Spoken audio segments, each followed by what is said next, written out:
congratulations to the officers that have been inducted today, and of course to the new members. We started the support to the Lions Club in 2013, and I'm so happy that after my presidency, this club continues to be very active at Pamantasan and Pasig. So I wish everyone the best of luck in your journey.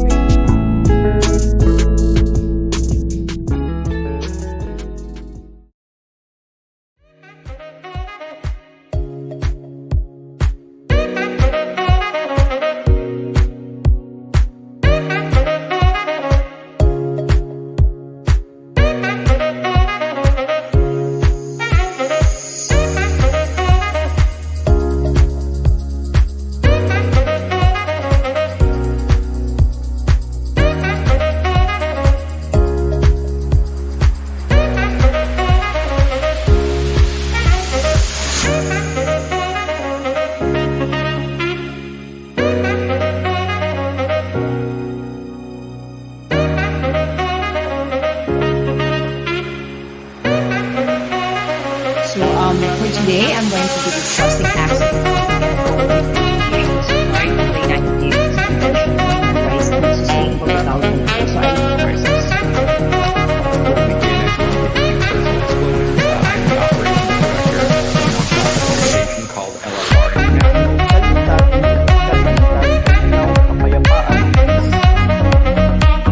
Concepts apply to the health and hygiene practices of the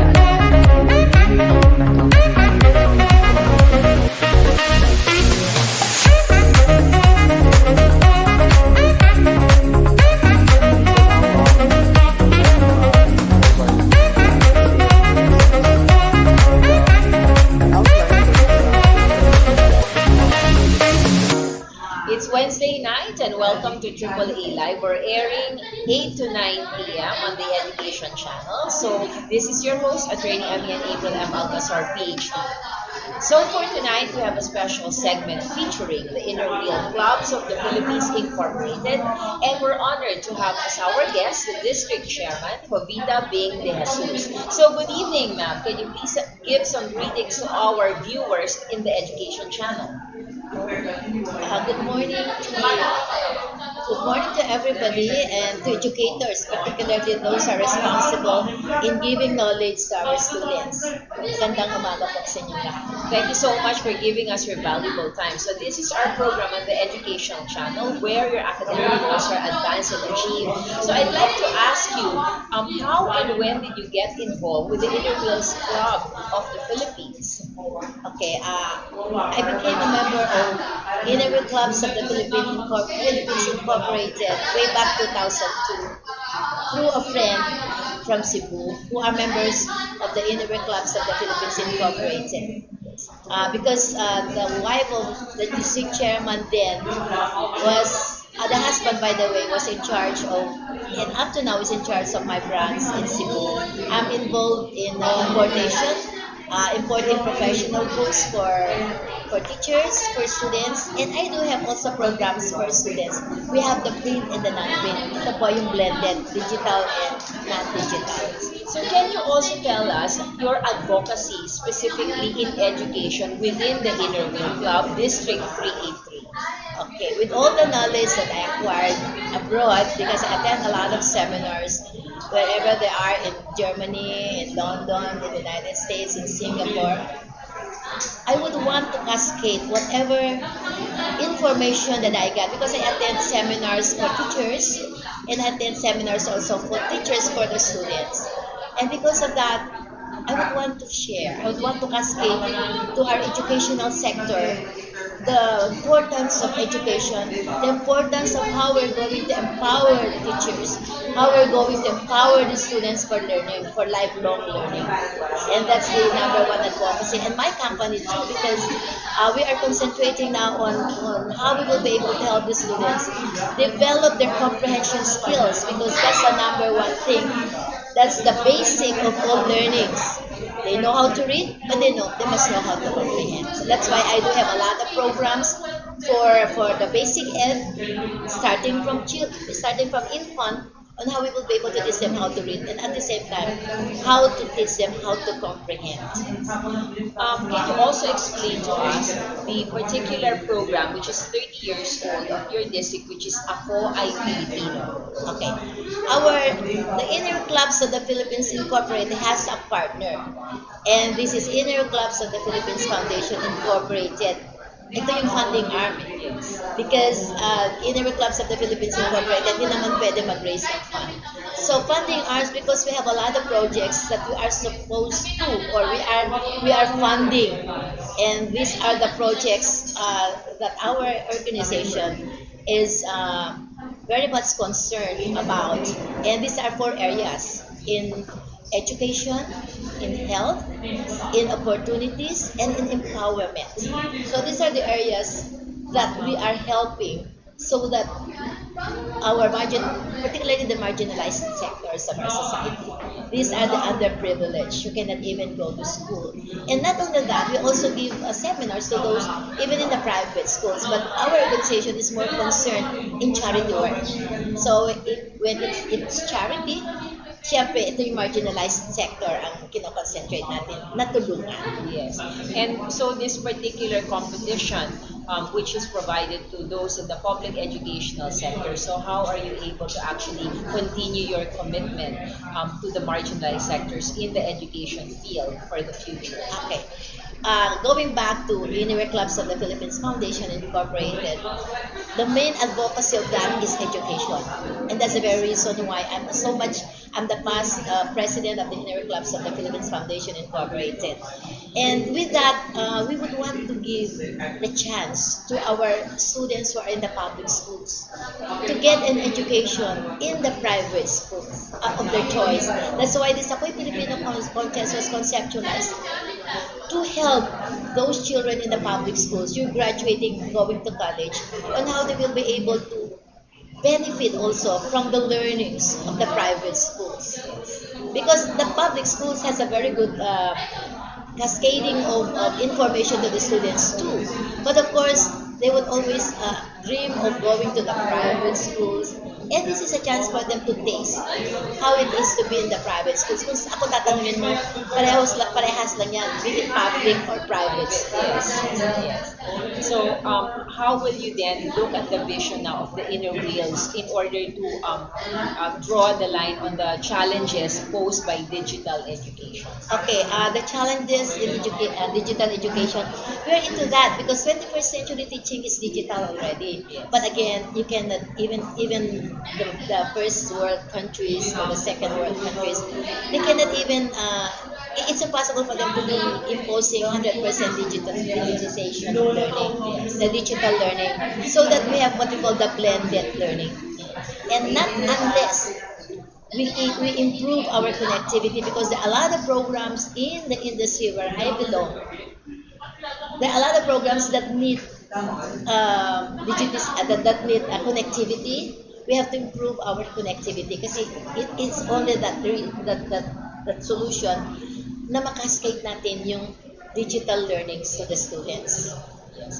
So, how will then Inner Wheel, for your vision for the future, continue your advocacy for education and continue that commitment so that these programs will then be sustained for the future? As I've said, one of the concerns of our organization is education. Lalo na ako, I'm always being the karunungan chair in all of the districts, and more so particularly now. And we are continuing that. It's an advocacy, even my company's advocacy, that I must have to continue this education thing that we're doing. Everything that I learn abroad, everything that I learn everywhere, I see to it that I cascade it with my co-members in Inner Clubs of the Philippines Incorporated. And through the foundation, humingi kami ng tulong. At yan ang tinutulungan namin. Kaya sa foundation, sa Inner Wheel, which is also Inner Clubs of the Philippines Incorporated, kasi ang members nun parehas, no? Parehas. Humingi po kami ng mga donations, whatever fund. Nag-build din kami ng school. For those yung mga more so yung mga toddlers, yung mga preschoolers, kasi education starts at birth. Yes, the learning of students start at home.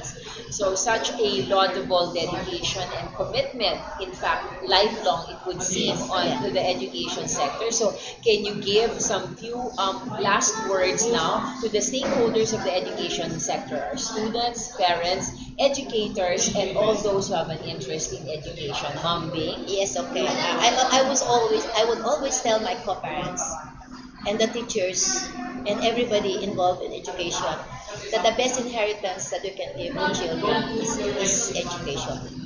Nobody can get it from them. Atin yan eh. Kaya tayo mga magulang, when I had my children, I see to it that even though I'm not that rich, I see to it that I save for the education of my children. I see to it that I give them the best education. So with parents, no, it's not only pampering them with the gadgets and everything. There are a lot of ways on how to teach children how to learn, how to understand learning. And so with the teachers particularly, please have the passion of teaching these students. Treat them as if they're your own. Because if you do treat them the same way you treat your children, then they will be able to learn. Because I would always tell teachers, when you go to school, you are the model of the students. And then learn. Don't be persuaded by people who would offer you big salaries. Because if you become a teacher, a very good teacher is a passionate teacher. So if you're a passionate teacher, you are very willing to transfer or to empower the children of the learnings that you have learned. So yun ang pinaka-importante. Hindi lang tayo maging teacher to teach. Yung definition ng teachers to teach. No. Ang pagtuturo po is coming from the heart. Coming from your own volition. Kaya kapag ako nagtuturo sa mga anak ko, I don't force them. I make it a point na when they are in the mood, I teach them. Kasi alam niyo ng mga bata ngayon, ibang generation lang. Yung generation ko ngayon, baby boomers, iba ng generation ngayon. Grabe. Ang mga bata, wala na silang concentration. So that, when you teach children, don't force them.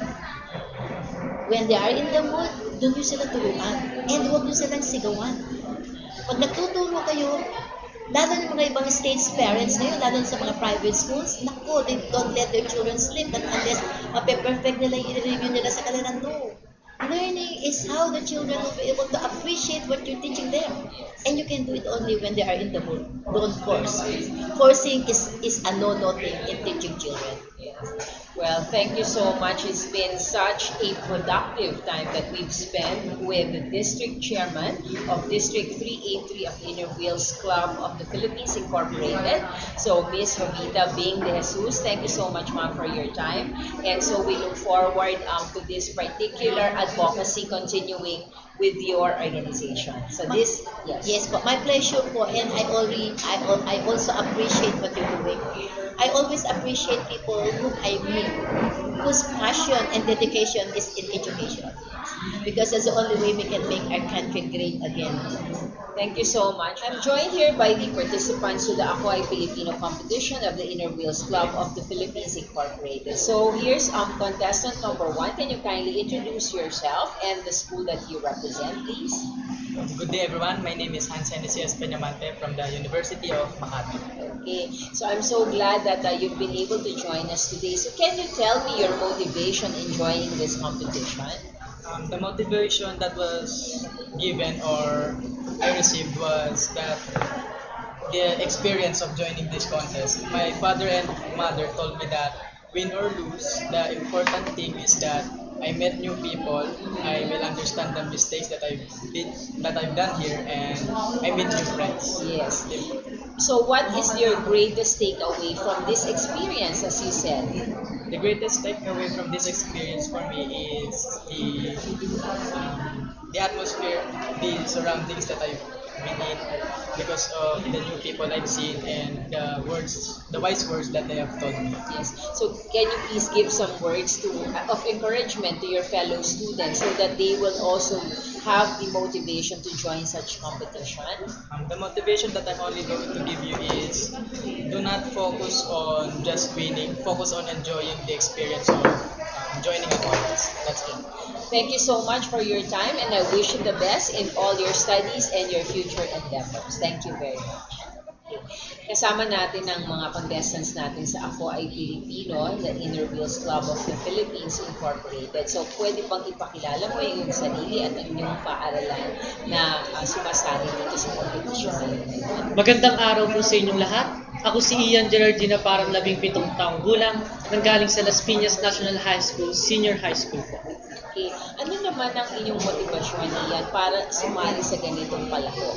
Ang motivasyon ko po ay sa pamamagitan ng pagsali sa ganitong palahok ay napauunlad ko ang aking sarili at at the same time po is matutulungan ko rin ang aking mga magulang kung sakaling manalo man ako dito ay Okay. Ano naman ang masasabi mo sa iyong kapwa mag-aaral tungkol sa paglinaw ng kanilang mga motivasyon para sumali sa iba't ibang kompetisyon para kanilang linangin ang kanilang sarili? kayang-kaya natin yung mga Pilipino dahil Pilipino tayo. Tayong mga magagaling, ay tayong mga kabataang Pilipino ay magagaling sa ang aspeto man. Kaya ina-encourage ko kayo na sumama sa amin, sumali sa amin dahil alam kong kayong nanonood dyan ay kayang-kaya nyo rin ang ginagawa namin dito sa competition. So napakagandang mga salita sa ating mga mag-aaral. So bigyan mo po sila ng ibang pahuling salita sa inyong mga pwede pang gawin bilang kontribusyon ng mga mag-aaral sa ating lipunan. Gawin nyo yung best nyo sa lahat na aktibidad na ginagawa nyo, mapa-paaralan man, mapa sa komunidad, o mapa sa barangay nyo man, kahit anong aktibidad na sinasagawa nila doon, volunteer kayo, gawin nyo yung best nyo. Hindi naman kailangan maraming kang pera para makatulong pa. Pwede rin gawin mo through actions or through other things. Kaya I believe tayong youth ng tayong mga Filipino youth are magaling talaga in all of them. Maraming salamat sa inyong oras at sana ay mag-succeed ka sa lahat ng inyong paggagawin para sa inyong pinapasan. Maraming salamat. Thank you so much. Okay, thank you. Thank you so much. Thank you. Joined by one of our contestants here at the Ako ay Pilipino Contest, sponsored by the Inner Wheel Clubs of Philippines Incorporated. So can you introduce yourself please to our viewers? Hello, my name is Vincent Esporgado, and I came from Muntinlupa National High School, Maine, and I am proud and loud member of the LGBTQIA+ community. Okay, thank you so much for joining us in today's program. So can you tell us your motivation in joining this particular competition? My biggest motivation in joining this competition is my family because they are the one that paved the way for me to be here and they supported me unconditionally. So sila po yung nagsilbing daan ko at nagsilbing inspiration ko for me to have the confidence and the strength to stand in front of many people. Okay, what's the value of the competition and the experience that you've had for today with respect to your future endeavors? I think the opportunity that this competition has given me is the best. Ito po yung opportunity po na binigyan ng competition na ito. Yun po yung pinakamahalaga at yun po yung in-nurture ko po in my whole life na I was a participant before of this working organization, an organization that is consists of all women who is actively helping students to have better education. Yes. So thank you so much for your contribution and I wish you all the best of luck in your studies and your future endeavors. So thank you so much. Kasama ko po ang isa sa ating mga contestants dito sa Inner Wheel Clubs of the Philippines Incorporated. Ako ay Pilipino Competition. So pwede bang ipakilala mo ang inyong sarili at inyong paaralan na nire-represent? Hello everyone, I am Daniela L. I came from Nemesio Iyabut Senior High School. Okay, maraming salamat sa inyong oras at pwede bang sabihin mo sa amin kung ano ang iyong naging motivasyon or inspirasyon para sumali sa ganitong palahok? Ang motibasyon na meron ako upang ipagpatuloy ang pagsali sa ganitong kompetisyon ay ang aking sarili at ang aking pamilya. Sa napakaraming araw na lumipas simula nang ako ay na-interview o nag-try na ma-interview ng aking mga kaguruan ukol sa ganitong kompetisyon, it was hard kasi I don't know if I will be able to do it, if I am capable of doing it, but I did. And I won third place po. And for my family po, at first gusto ko nang sumuko kasi it's really hard, it's not easy. Pero they made me realize na I can do things na beyond my capabilities and beyond what I think I can do. Okay, anong masasabi masasabi mo sa iyong mga kaparehong mag-aral para sila rin ay magkaroon ng sariling motivasyon para ganun din ang gawin nila para sa kanilang kinabukasan? Alam ko hindi madali ang buhay, hindi madali ang nangyayari sa pang-araw-araw, lalo na sa panahon ng pandemya. Ngunit palagi mo lamang tatandaan na ano man ang iyong kaharapin, matapang ka, kaya mo at huwag mong sukuan ang mga bagay-bagay sapagkat ang lahat ng nangyayari sa atin ay may kadahilanan. Kailangan lang nating lampasan, kilalanin ang mga kakayahang meron tayo. Kaya mo kabataan, ikaw ang future ng ating bansa. Maraming salamat sa iyo at good luck sa lahat ng iyong mga gagawin para sa iyong kinabukasan. Maraming salamat. I'm joined by one of the contestants here at the Inner Wheel Clubs of the Philippines Incorporated. Ako ay Pilipino Competition. So can you please introduce yourself and please tell us the school that you are representing? Hi, I'm Zachary P. Sarabio and I'm representing Santo Niño Senior High School. Yes. So what was your inspiration or motivation to join this competition? My first motivation to join this competition is to step out of my comfort zone. Kasi minsan po ay may tendency ako na kung saan po ako nasanay, doon lang po talaga ako. At yun lang yung gagawin ko at parang hindi ko po try na mag-improve as a person and mag-excel. So anong masasabi mo ngayon dun sa fellow students mo so that they will also be inspired by your own motivation? Message ko po sa kanila is don't be afraid to take risks and mag-fail. Kasi po, pag kakatalo or ay kasama po sa pag-grow natin as a person. And para sa akin po is, nagkaroon po ako ng takot na mag-try ng mga bagay kasi masyado po akong takot sa sasabihin ng iba or ano yung tingin nila sa akin. Kaya nilakasan ko yung loob ko na mag-join ng competition na to para mas mag-improve po ako as a person and ma-boost ko po yung confidence sa sarili. Okay, so thank you so much and we wish you the best of luck in all your studies and your future endeavors. Thank you. Joined here by Miss Francine de la Cruz, the grand winner of the Inner Wheel Clubs of the Philippines Incorporated. Ako ay Filipino Essay and Oral Competition. So now you're going to be the nominee of District 3A3 in the competition that will be nationally held for the different 9 districts of the Inner Wheel. So how do you feel right now? Ang pakiramdam ko po ngayon ay lubos po akong nagagalak sa aking pagkapanalo at hindi naman po sa napipressure pero pag sa sumikapan ko po na mas husayan pa at galingan upang itanghal po at maging kampiyon po ang District 3 po. Okay, so pwede bang sabihin mo sa amin kung ano yung iyong naging inspirasyon para sumali sa ganitong klaseng palaro? Ang inspirasyon ko po sa pagsali sa ganitong klaseng patimpalak po ay ang sarili ko po na kung saan inilalaan ko po ito sa aking pamilya, sa paaralan, lalong-lalo na po sa Diyos. Ito po ang naging inspirasyon at motivasyon ko upang pagdating po ng panahon at habang nasa high school pa lamang po ako at hindi pa nagkakolehiyo, pagdating po sa kolehiyo, mabigyan ko po ng malaking tulong po ang aking mga magulang na hindi na po pagkagastusan ng aking pag-aaral. At ito po ay yung sukli ko po sa kanila sa paghihirap na buhayin po kaming magkakapatid po. So ano namang masasabi mo sa ibang kapwa mag-aaral mo tungkol doon sa mga challenges o kahirapan na pinagdadaanan dahil nga sa kanilang pagsali sa ganitong competition? Sa akin po mga kapwa ko mag-aaral, pare-pareho po tayong may pagsubok na pinagdadaanan. Pare-pareho po tayong nahihirapan. Ang pinagkaiba lang po natin ay sa kung anong sitwasyon po tayo naroroon. Kagaya ko po, ang pagtanggap ko po sa mga pagsubok ay bukal po sa aking kalooban na kung saan po kapag po ako ay nalulugmok o hindi nakakabangon sa mga pagsubok dala ng buhay, lalong-lalo na po ng buhay estudyante, pinagsusumikapan at pinagpupursigihan ko po na harapin ang lahat na ito at sa mga pagsubok po na ako ay nabigo, hinaharap ko po ito sa pamamagitan ng pagtingin sa mabuting anggulo. At kaya ang masasabi ko po sa aking mga kapwa kamag-aral na humaharap sa kahit anumang pong pagsubok, tatagan po natin ang ating loob at sulitin po natin ang buhay na meron tayo dito sa mundong ibabaw. Dahil habang nag-aaral po tayo, marami po tayong kaalaman na matututunan na kung saan ito po ay makakatulong din po sa ating buhay. Ano naman ang mga interest mo sa gusto mong pag-aralan sa iyong para sa iyong kinabukasan? Ang interest ko po kasi, bago po tayo dumako sa interest ko po, ang kinuha ko pong strand ay STEM po, Science, Technology, Engineering, and Mathematics. Opo. Bata pa lang po ako ay mahilig na po ako mag-drawing. Gusto ko po kapag nakakakita ako ng mga gusali, gusto ko po ako yung bubuo balang araw nun.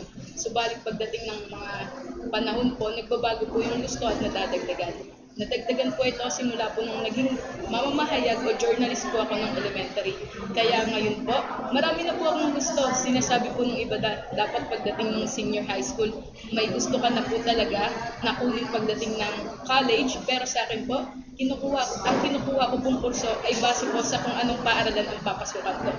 Halimbawa na lamang po, dahil marami po akong kagustuhan, kabilang na po rito ang pagiging inhinyero, ang pagiging mamamahayag, ang pagpasok po sa politika, ginagawa ko po na base po sa kung anong paaralan, yun po ang kukuhanin ko dahil ang lahat naman po ng mga kagustuhan ko po ay pinagsusumikapan ko rin po na pagbutihan para po sa aking sarili at para na rin po sa aking pamilya po. Pwede bang ipaliwanag mo din sa amin yung iyong involvement tungkol mo sa ating mga extracurricular activities dito sa iyong senior high school na yung sinabi kagaya ng sa student government or even sa journalism, student journalism or newspaper? Okay po. Simula pa lamang po, elementarya po ako ay sumasali na po ako sa iba't ibang organisasyon sa paaralan hanggang ngayon po sa senior high school. Ako po ay ang presidente ng student government po na kung saan ang aming advisor po si Mr. Aquilito Baloroy at ang principal po namin ay si Mr. Felix Punagat. Maswerte po ako dahil sa paaralan po namin. Ganun po pinagkakatiwalaan at ganun po binibigyan ng pagkakataon ng mga SSB upang umunlad po. Lumalahok po ako sa mga ganitong organisasyon upang palaguin po yung kakayuhan ko na mamuno, na humarap sa maraming tao, gumawa po ng mga proyekto, aktibidad na makakatulong po sa mga kapwa ko pag-aaral. Bukod po rito, ang isa pong organisasyon na aking sinalihan ay ang journalism po. Ang tawag po sa aming paaralan dito ay Sampiro po. Ito po yung official publication po ng school po namin na Makati High School at ang aming advisor po rito ay si Ma'am Grace Lundag po. Dito po, sa pagiging journalist po, alam naman po natin na lahat po dapat ay base sa katotohanan. Dahil ang mata ng mga tao ay nakatutok sa atin at ang tenga ay nakikinig po sa ating nilalabas. Dahil po ron, isinasabuhay ko po na kung saan nasa labas po ako ng eskwelahan, lahat po ng aking ginagawa ay base po sa kung anong nararapat at tama. Ganun ko po pinapahalagaan ang pagiging kabilang ko po sa mga organisasyon. So maraming salamat Francine sa mga inspirasyon mo sa ating mga mag-aaral. So sana ay magpatuloy ka pa sa iyong mga ginagawa at commitment and dedication will see you through your future endeavor. So congratulations to all of your success for today and beyond, and we wish you the best of luck in all of your endeavors. So meron ka bang huling gustong sabihin ulit sa ating mga nasa education sector, hindi lang sa ating mga mag-aral, sa ating mga magulang, educators, and all those who have an interest in the education sector? Maraming salamat po sa lahat magmula po sa mga nasa sektor ng edukasyon. Lagi po natin tatandaan ang salitang halaga at pagpapahalaga na ang tunay na halaga po ay hindi po natin nakikita. Hindi po nakikita ng ating mga mata, bagkus po, puso lamang po ang nakadarama. Kaya po sa lahat po ng mga taong nakikinig at nakasubaybay po, maraming salamat po at lagi po nating tatandaan na ang buhay natin ay isa lamang, pahalagahan po natin ito at gawin po natin masaya at kapaki-pakinabang ang bawat araw na nagdadaan. Maligayang Pasko po at maligong bagong taon. Maraming salamat, Ms. Francine de la Cruz. Maraming salamat po. That's extra na. Okay, so this has been your host, Attorney Amian April M. Alcazar, AAA Live, airing every Wednesdays from 8 to 9 p.m. on the Education Channel. So you can like, follow, and subscribe to us on all our social media platforms on Facebook, YouTube, Instagram, and Twitter. So till next time, this has been AAA Live, where your academic goals are advanced and achieved. Stay safe and good evening, everyone.